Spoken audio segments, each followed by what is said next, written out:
Redcat scale portal axles. Let's get busy. So this is what you get. Whole bunch of parts and pieces. So although these are disassembled, which could, add time to get them installed into your truck, this also gives you a chance to build them and grease them correctly. So here you can see some progress with this build, front axle. And the one thing that worries me is that top gear. Now keep in mind, this is the beta testing, almost like a prototype that they got out to us. So the actual production will probably vary a little bit. Maybe a different material, maybe some ribbing around those gears, because I'm really kind of worried about the strength of that top gear. But anyway, that's where I'm at so far. The steering angle looks pretty good. Not bad at all on the steering angle. So, okay guys, this is the rear axle. You can see the gears there. I'm still kind of worried about the strength of that top gear. The other side is completely put together. And it's a nice clean setup. Just hoping that it's strong enough to take some abuse. Here the axles are fully assembled. Now there's more to do as far as the panhard bar, track bar, and a few other little things, but these are the actual axles put together. Now my initial thoughts are these are good for a lightweight, medium to low power truck. These things are going to have to survive some abuse, some brushless 3S abuse, before I could say they're good for heavy, high power trucks. And see how awesomely fast this thing is in stock form before I switch to the portals. 2S box stock.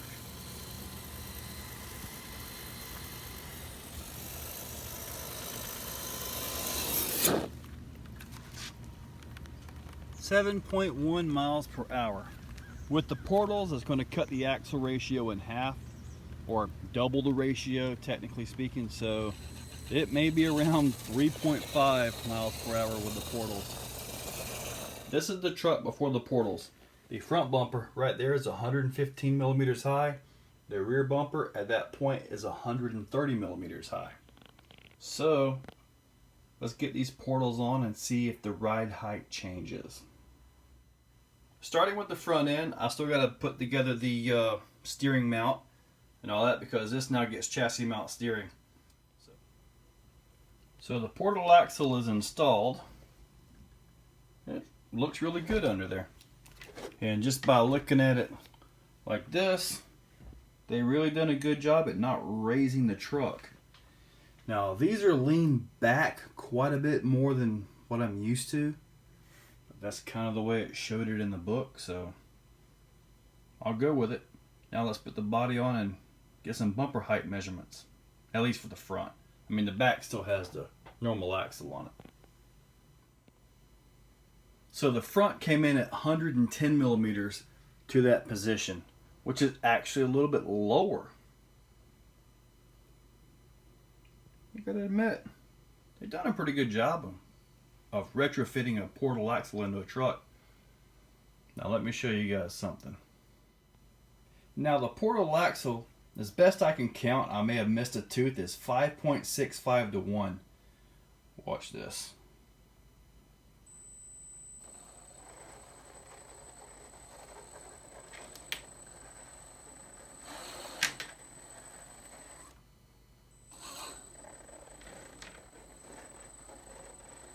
That's the difference in ratio.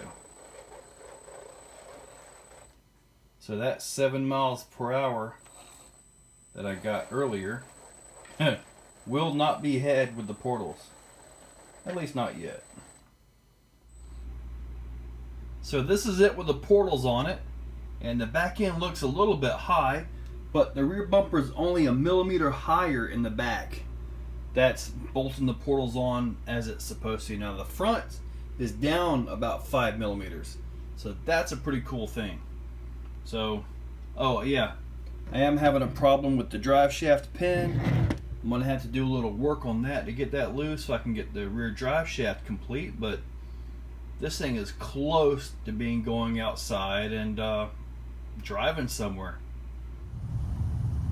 Okay, let's get that new speed with those portals in here. Oh my god, look at that blistering speed. That's insane. Wow. Let's see where we're at here. We have 3.4 miles per hour. Well, that's about right. Well, alright guys, it's time to give this thing a drive. Let's see if these portal axles survive.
Silver has the portals, the orange one does not.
That's tough. It so had it. There you go.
You're bombing your truck? That ain't gonna help.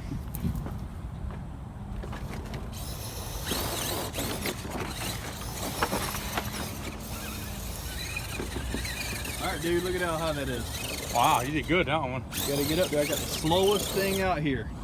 So guys, that was my portal axle build, install, and first test drive.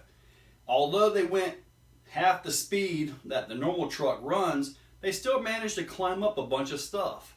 And I did a lot of driving off camera as well. All in all, well over an hour on a 5200 milliamp battery 2S, and the motor was cold and it wasn't even warm. So that tells me that there is some nice efficiency in these axles and the drive line, which is always a good thing. So keep in mind, these are the beta axles, the axles that we got to test out. So the actual production axles will be a better quality, maybe a little bit better portal gear, because I pointed that out earlier. Also, the axle ratio is 6.18 to 1. So I was wrong earlier when I mentioned the faster ratio of 5.46 or something like that. So, but anyway, now to get your stock speed back with these portal axles, you'll need a 2.46 to 1 ratio at the pinion and spur. So you divide, or you take your spur gear number, your teeth on your spur gear, divide it by the pinion, and that's your ratio. For my next run, I'm going to be using a 22 tooth pinion and a 44 tooth 32 pitch spur gear. That should get me back to stock, if not a little bit faster. So until then, thank you guys for watching.